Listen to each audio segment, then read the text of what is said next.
Hello everyone, कैसे हो आप लोग। आई होप सभी बढ़िया होंगे, अपनी लाइफ में एंजॉय कर रहे होंगे। दिस साइड विवेक सिंबा, आपका ऑनलाइन दोस्त। तो गाइज आज आप बात करेंगे एसईओ इंटरव्यू क्वेश्चंस की। ये अपनी कंप्लीट सीरीज वाली है जिसके अंदर 5-6 वीडियो रहेगी एसईओ इंटरव्यू क्वेश्चंस की, जिसके अंदर आप बात करेंगे कौन से क्वेश्चंस इंटरव्यू में पूछे जाते हैं। मे बी आप फ्रेशर हो, एक्सपीरियंस हो, कहीं ना कहीं ये क्वेश्चन घूम फिर के आपसे ही पूछे जाएंगे।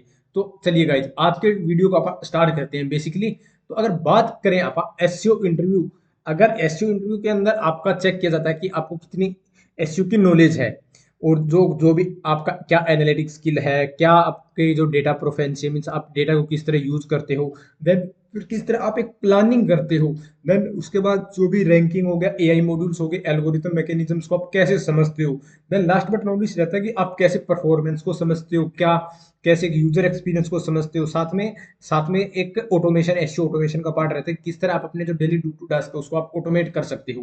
मीन्स बेसिक सी चीजें होती है जो एक एसईओ इंटरव्यू में वो आपसे डिस्कस की जाती है। मे बी ये टोटल डिपेंड करता है आपके एक्सपोजर पे। अगर आप फ्रेशर हो तो आपसे थ्योरेटिकल पार्ट रहेगा, अगर आपका एक्सपीरियंस हो तो फिर प्रैक्टिकल चीजें वहां पूछी जाएगी। मीन्स आपने 1 2 3 4 5 6 साल में कितना क्या कुछ किया है, वो टोटली इस पर डिपेंड करता है। ठीक है। तो अगर बात करें इसके अंदर कौन कौन से क्वेश्चन है, ऑलरेडी आप डिस्कस कर चुके हैं ये। तो यहाँ सबसे फर्स्ट क्वेश्चन आता है, व्हाट इज एसईओ। एसईओ क्या होता है, इसका क्या पर्पज होता है बेसिकली। तो simple, SEO mean search engine optimisation, आप वहां बोल सकते हो। और बेसिकली एसईओ का गोल रहता है कि एक वेबसाइट के कोड को इंप्रूव करना, वेबसाइट कंटेंट को इंप्रूव करना, और एक्सटर्नल लिंक्स ग्रैब करना, सो दैट कि अपनी वेबसाइट की रैंकिंग इंप्रूव हो, साथ में अपनी वेबसाइट पे ट्रैफिक बढ़े, वो भी अनपेड मीडियम से। ठीक है। एक होगा आपके लिए पेड मीडियम, एक होगा अनपेड मीडियम। एसईओ क्या रहता है आपके लिए, अनपेड मीडियम रहेगा। ठीक है। देन मोस्टली फिर सेकंड क्वेश्चन आपसे पूछा जाएगा कि what is the difference between on page SEO end of page SEO. Simple, of page SEO means कि आप अपनी वेबसाइट की अथॉरिटी अपनी वेबसाइट के बाहर बना रहे हो, लाइक दैट कि आपका ब्रांड मेंशन मिल रहा है, आपको बैकलिंक्स आप कवर कर रहे हो, डिजिटल पीआर आप ले रहे हो, ताकि एक सर्च इंजन का ट्रस्ट आप पे बढ़े। वहीं अगर ऑन पेज की बात की जाए तो ऑन पेज का फैक्टर रहता है आप अपनी खुद की वेबसाइट को आप इंप्रूव कर रहे हो। मीन्स आप उसका कंटेंट इंप्रूव कर रहे हो, आप उसमें टैक्स डाल रहे हो, इंटरनल लिंकिंग डाल रहे हो, यूट्यूब वीडियो इंबेड कर रहे हो, इमेज डाल रहे हो, कीवर्ड या फिर कोई भी उसके अंदर मेटा डिस्क्रिप्शन कुछ भी आप ऑन पेज डाल रहे हो। और मोस्टली ऑन पेज एसईओ पे आपका कंप्लीट कंट्रोल रहता है, बट ऑफ पेज पे कुछ ना कुछ एक्सटर्नल फैक्टर रहते हैं। ठीक है। सिंपल यहाँ आप ऐसे भी बोल सकते हो कि जैसे अगर मैं मेरी तरफ से एग्जांपल दूं तो अगर आपको किसी फ्रेंड ने रेफरेंस दिया है आपको, डायरेक्ट डायरेक्ट रेफरेंस दिया, तो मतलब वो उसको वो आपके साथ एक्सटर्नली कनेक्ट हो गया ना, रेफरल मिलता है मोस्टली। तो वही सेम चीज इसमें बैकलिंक में ऑफ पेज में काम करता है अपना। ठीक है। फिर ऑन पेज आपको क्लियर हो ही गया। देन नेक्स्ट क्वेश्चन रहता है, why SEO is important. SEO important क्यों रहता है?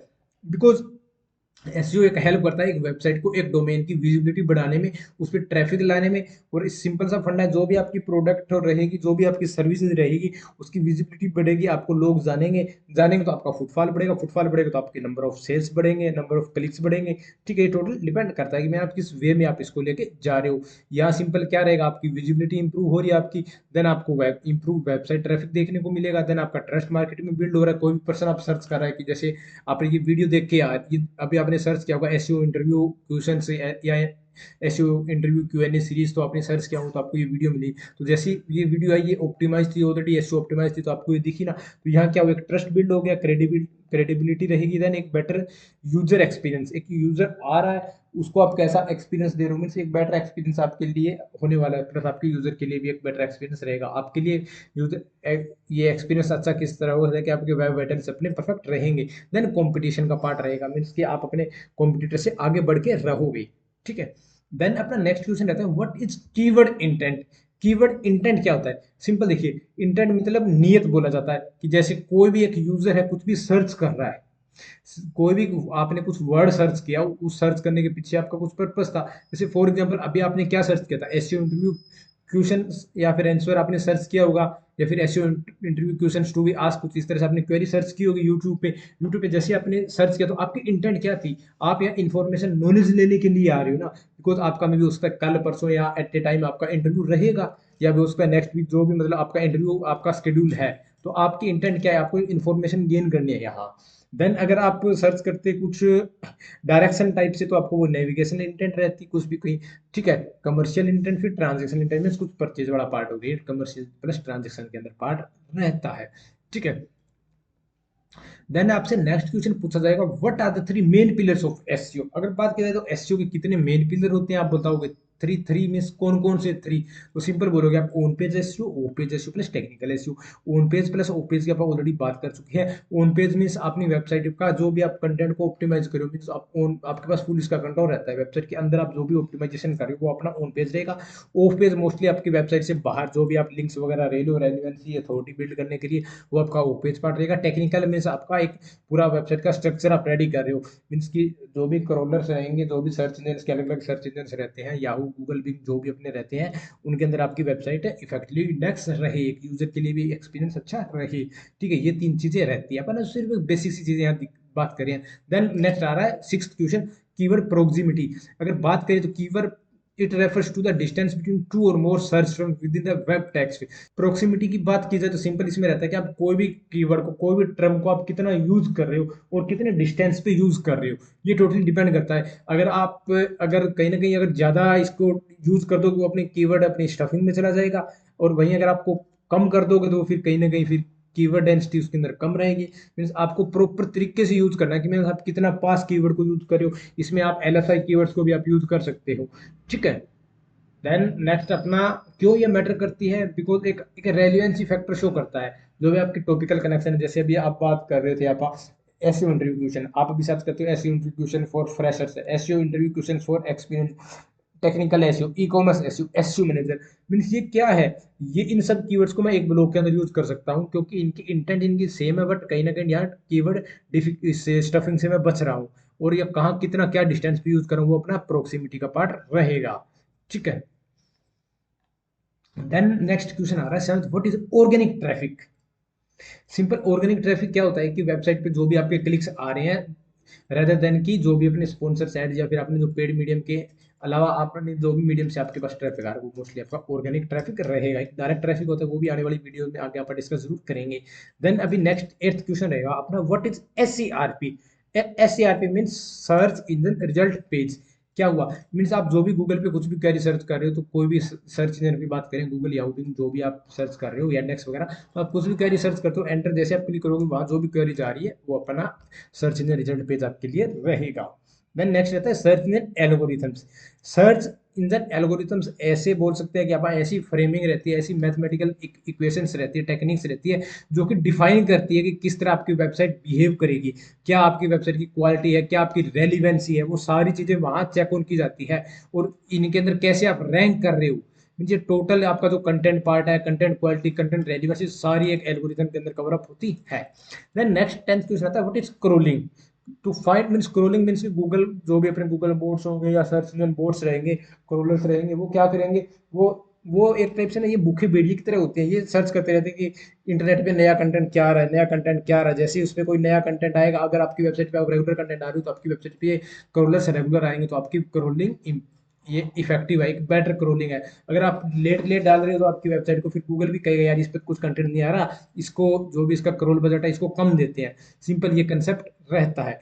ठीक है, देन नेक्स्ट रहता है व्हाट इज इंडेक्सिंग। अभी देखो अपन ने बात की थी क्रोलिंग। क्रोलिंग मीन्स कि आपको गूगल क्या करता है, क्रोल करता है कि हाँ भाई इस वेबसाइट पे नया कंटेंट आ गया। इंडेक्सिंग मीन्स गूगल कहता है, जो भी आपके जो सर्च इंजन बोर्ड्स है या फिर सर्च इंजन का एल्गोरिथम कहता है कि हाँ भाई तूने जो नया कंटेंट डाला ये कंटेंट तो बेस्ट है, अब इसको मैं लोगों को दिखाऊंगा, मीन्स मैंने मेरे डेटाबेस के अंदर रख लिया, जैसे कोई यूजर इसके रिलेटेड सर्च करेगा देन मैं फिर उसको शोकेस करूंगा।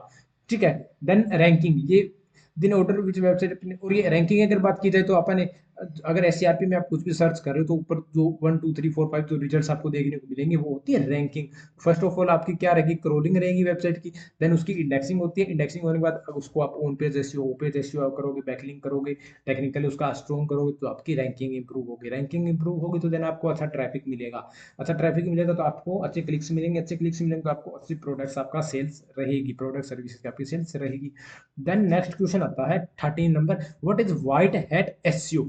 व्हाइट हैट एसईओ की अगर बात की जाए तो ये एक सेफ और मोरल ऑप्टिमाइजेशन टेक्निक है, जो कि सर्च इंजन या फिर जो वेब मास्टर्स के रूल को फॉलो करती है। ऐसी कोई हिडन टेक्निक्स नहीं होती, जब फिर वो कहते हैं कि इरेगुलर टेक्निक नहीं होती, ये जेन्युइन अप्रोच रहती है व्हाइट हैट एसईओ। ठीक है, देन ब्लैक हैट एसईओ क्या होता है, 14 क्वेश्चन। तो इसके अंदर डिपेंड करता है कि एक ऐसा वो कह सकते हैं ना मिस फंक्शनिंग की ऐसी इसके अंदर स्ट्रेटजी रहती है, ताकि आप गूगल के एल्गोरिथम को आप फूल कर देते हैं कि हाँ भाई ये चीजें हो गई, जैसे कुछ कंटेंट को कुछ आगे पीछे स्टफ करके रख दिया। मोस्टली बहुत सारी आपको वेबसाइट्स मार्केट में देखने को मिलेगी, इन पे अलग क्या होगा, टोटली उन पे स्टफिंग आपको देखने को मिलेगी। देन यहाँ जो भी आप एल्गोरिथम्स को आप फूल करोगे, या फूल करोगे मीन्स आप में भी हो सकता है कि आप टेक्स्ट डाल दे रहे हो, स्टफिंग करी उसको, जो आपका बैकग्राउंड कलर में उसको कंटेंट को मैच कर दिया, या फिर आप सिर्फ लोकेशन या फिर चेंज करके जा रहे हो, वो डोरावे पेजेस हो गए। कहीं ना कहीं एक ब्लैक हैट के अंदर ना एक जो नॉर्मल एक अप्रोच रहती है, उसके अलावा आप जो काम करते हैं अपनी वेबसाइट को इम्प्रूव, रैंकिंग इंप्रूव करने के लिए, तो वो अपना रहता है ब्लैक हैट के अंदर सिंपल सी आर्टिफिशियल रैंकिंग आप इसको बोल सकते हैं, सिंपल। देन नेक्स्ट क्वेश्चन रहता है what is Meta title. Meta title एक हेडलाइन रहती है जो कि कोई भी एससीआरपी में सर्च करता है, कुछ भी सर्च करता है, तो वहां उसको जो एक ब्लू ब्लू जो पट्टी दिखती है वो अपना रहता है मेटा टाइटल, जो कि एक एचटीएमएल एलिमेंट रहता है, वो जो शोकेस करता है कि इस पेज के अंदर क्या चीजें है। देन आ रहा है कि what is an H1 tag, 16 number question रहता है। द प्राइमरी एचटीएमएल, और वो मोस्टली ये क्या कहता है, H1 टैग के अंदर इसको अपन लिखते हैं, और H1 टैग ये कहता है कि क्या इसका टाइटल है। सिंपली अगर बात की जाए तो किस बारे में ये पेज है, एक सर्च इंजन पे बोर्ड्स को बताता है, प्लस एक ह्यूमन को भी बताता है कि ये किस चीज के बारे में पेज है। जैसे आप क्या करते हैं, एक हेडिंग लिखेंगे, फिर H1 रहेगा, एक पेज के अंदर एक ही H1 रहेगा, उसके बाद H2 H3 H4 H5 H6 में पूरा एक हेडिंग का स्ट्रक्चर रहता है, मोस्टली H6 तक इनकी डेप्थ रहेगी। देन अपना next 17th question, image old text. Simple क्या है कि इमेज ओल्ड टेक्स्ट, या फिर बोल सकते हो इसको अगर इमेज ओल्ड भी बोला जाएगा, ये एक शोकेस करता है कि आपकी इमेज किस बारे में है।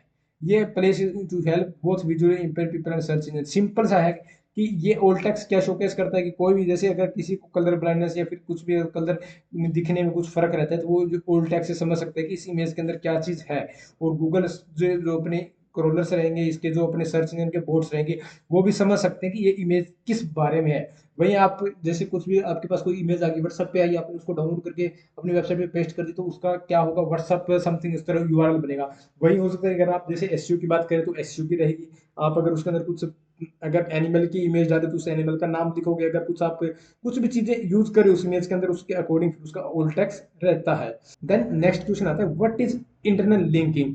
इंटरनल लिंकिंग की अगर बात की जाए तो ये एक हाइपरलिंक्स रहती है, जो कि एक पेज से दूसरे पेज पे वेबसाइट के अंदर ही अपन जाते हैं। जैसे विवेकसिम्पा.com है, विवेकसिम्पा.com/SEO, विवेकसिम्पा.com/ सोशल मीडिया, तो इन दोनों पेज को मैंने आपस में इंटरनल लिंकिंग कर दी, मीन्स आपस में उनको लिंक दे दिया।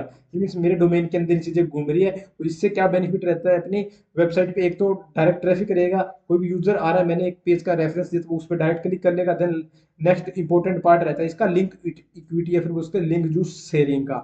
ठीक है। देन अपना नेक्स्ट रहता है एंकर टैक्स। एंकर टैक्स क्या होता है, 19 नंबर क्वेश्चन रहता है। एंकर टैक्स मीन्स एक ऐसा हाइपरलिंक, या फिर बोल सकते हो एक हाइपरलिंक टैक्स रहता है, जो शोकेस करता है कि एक यूजर को कि जो आप जिस पे अभी क्लिक करने वाले हो उसके अंदर क्या है। सिंपल है, जैसे अभी मैंने कुछ कंटेंट लिखा सोशल मीडिया के बेस पे, और उसमें से मैं एक एसईओ पेज को लिंक कर रहा हूँ, तो मैं उस पे एसईओ या सर्च इंजन ऑप्टिमाइजेशन में कुछ कीवर्ड्स यूज करूंगा, जो भी टैक्स यूज करूंगा उसको मैं हाइपरलिंक कर दूंगा। ठीक है। देन अपना नेक्स्ट क्वेश्चन आता है एनएसआई कीवर्ड ऑप्टिमाइजेशन क्या होती है।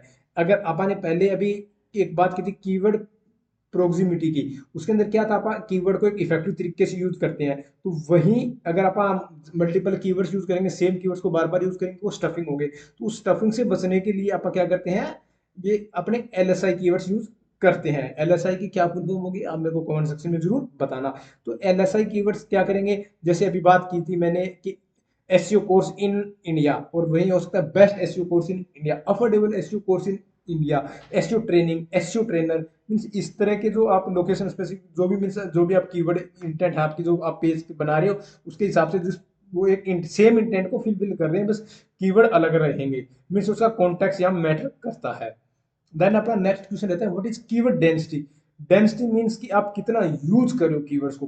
प्रोक्सिमिटी के अंदर क्या था, कितने डिस्टेंस पे यूज कर रहे हो, डेंसिटी के अंदर कितना यूज कर रहे हो आप। अगर मान के चलो मैं आपको एग्जांपल दे रहा हूँ कि 1000 वर्ड का आर्टिकल है, तो आप मेरे को बताओ कि कितना उसके अंदर केडी होना चाहिए, अपनी कीवर्ड डेंसिटी अपनी होनी चाहिए। देन अगर बात करें नेक्स्ट कीवर्ड कैनिबलाइजेशन, ये बहुत इंपॉर्टेंट होता है, कई बार इसकी ना आपसे अगर वो आपका इंटरव्यूअर आपको फंसा भी सकता है। तो यहाँ बात करते हैं what is keyword cannibalisation. Simple, आप सेम कीवर्ड पे सेम टर्म्स पे और एक सेम यूजर इंडेंट पे आपकी वेबसाइट की 2 से 3 पेज आपस में compete कर रहे हो, तो वो फिर क्या करेंगे, कीवर्ड कैनिबलाइजेशन होगी। और इसको आप कैसे फिक्स कर सकते हैं ये आप मेरे को कमेंट सेक्शन में बताना, कि मोस्टली आपसे इंटरव्यू इसके बारे में पूछेगा। और इसका लॉस क्या होगा, लॉस इसका सिंपल है कि सेम कीवर्ड पे आपके सेम ट्रैफिक के लिए आपके 3-4 पेज फिर आपस में compete करेंगे। वो कहेगा मैं ट्रैफिक ले रहा हूँ, वो कहेगा मैं ट्रैफिक ले रहा हूँ। ठीक है। देन नेक्स्ट क्वेश्चन अपना रहता है, what is thin content. Thin content ऐसा कंटेंट होगा जो आपने सीधा स्क्रैपिंग करके आपने अपनी वेबसाइट पे डाल रखा है, अपने डोमेन पे डाल रखा है, जिसकी कोई कंटेंट की डेप्थ नहीं है, कोई उसका रेफरेंस नहीं है, कोई उसकी साइटेशन नहीं है, कोई यूनिक वैल्यू नहीं है, ना एक यूजर के लिए कोई यूजफुल इन्फॉर्मेशन है, बस आपने एक रैंकिंग पर्पज से उसको डाल रखा है। तो इस केस में क्या होगा, कहीं ना कहीं थिन कंटेंट करना आपको फिर सर्च इंजन की पेनल्टीज भी आपको देखनी पड़ सकती है। देन नेक्स्ट आता है अपना robot text file. Robot dot TXT file क्या होता है, 24 number question. Robot dot TXT file एक ऐसी वेबसाइट सर्वर के अंदर एक टेक्स्ट फाइल रहती है जो कि बताती है, जो भी सर्च इंजन के बोर्ड्स है, कि कौन से पेज पे आपको विजिट करना है, कौन से पेज पे आपको विजिट नहीं करना। जैसे वेबसाइट के लॉगिन पेज होंगे या फिर यूजर का डेटा का होगा, तो उन पेजेस को अपने को गूगल में इंडेक्स करने होते हैं। आप रोबोट टेक्स्ट फाइल को कहते हैं भी मेरे को ये पेज इंडेक्स नहीं करने, तो उसमें नो इंडेक्स का आप टैग लगा देंगे। ठीक है। देन नेक्स्ट अपना 25th क्वेश्चन आता है, what is XML site map. Site map क्या होता है। अगर बात करें साइट मैप की, तो साइट मैप मीन्स अपनी वेबसाइट का पूरा स्ट्रक्चर किस तरह है। मीन्स आपकी वेबसाइट है, जैसे आप वेबसाइट पे 300 पेज है, 300 में से 100 ब्लॉग पोस्ट है, 200 आपकी मेन पेजेस है, तो वो आप हम उसको स्ट्रक्चर करेंगे। मीन्स ये साइट मैप अगर सिंपल देखा जाए तो एक घर की नींव की तरह हुआ। जैसे घर का मेन गेट होगा, फिर घर के अंदर आप अपना एक थोड़ा सा अपना स्पेस रहेगा जिसको अपन लॉबी बोलते हैं, उसके बाद फिर आपकी गैलरी होगी, फिर अपने रूम्स होंगे, किचन होंगे, टॉयलेट होगी, वॉशरूम होगी, फिर ऊपर स्टोरी होगी, फिर मीन्स पहले ग्राउंड फ्लोर होगा, first floor, second floor, means पूरा स्ट्रक्चर होगा ना सेम, ये अपना साइट मैप के लिए रहता है। देन नेक्स्ट पार्ट रहता है कैनोनिकल टैग क्या होता है। कैनोनिकल टैग ये बताते हैं कि अगर आपने सेम कंटेंट अपनी वेबसाइट के 2 पेजेस है और आपको एक पेज इंडेक्स करना है, तो आप ये बता सकते हो कि ये बड़ा कंसेप्ट है या फिर ये बड़ा जो मेन पेज है इसको अपने को रैंक करना है, इसमें रैंक कैनोनिकल का टैग लगता है। और ये कहता है कि ये प्राइमरी वर्जन इस पेज का या इस वेबसाइट का ये है। तो इसमें मतलब कई बार क्या होता है ना, जैसे कई जगह अपने को ये लगाना पड़ता है, कहाँ लगाना पड़ता है मेरे को अगेन फिर आप कमेंट सेक्शन में बताओगे। इंटरव्यूअर आपसे ये भी पूछेगा कि कैनोनिकल टैग क्या होते हैं और कहाँ इसको यूज किया जाता है और उसके क्या बेनिफिट्स है। ठीक है। देन अपना नेक्स्ट क्वेश्चन है, व्हाट इज 301 रीडायरेक्ट। 301 रीडायरेक्ट क्या होती है। बेसिकली अगर बात की जाए तो ये एक सर्वर साइड रीडायरेक्शन रहती है, जो कि पूरी जो भी इक्विटी रहेगी, जो भी उसका लिंक जूस रहेगा, जो भी आप नया पेज बनाओगे उस पे उस चीज को ये ट्रांसफर किया जाएगा।